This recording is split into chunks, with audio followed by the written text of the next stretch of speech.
الوداع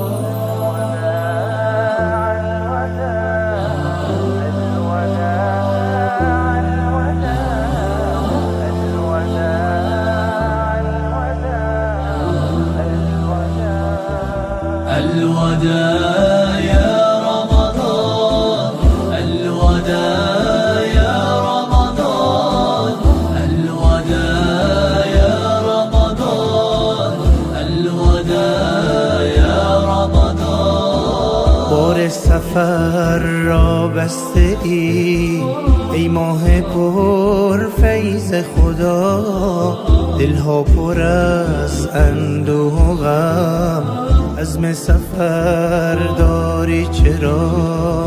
یاد خوش ایام تو، یاد تراویح و قیام، از دل نخواهد شد برون ای ماه تقوا و صیام.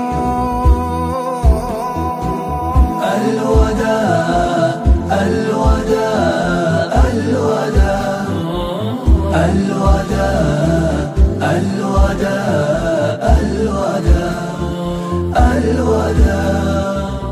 الوداع يا رمضان، الوداع يا رمضان، الوداع يا رمضان، الوداع يا رمضان. یا رب خدایا درگذر از این همه وزر و گناه، از جرم و از تقصیر ما، این واپسین ایام ما. یا رب خدایا درگذر از این همه وزر و گناه، از جرم و از تقصیر ما، این واپسین ایام ما.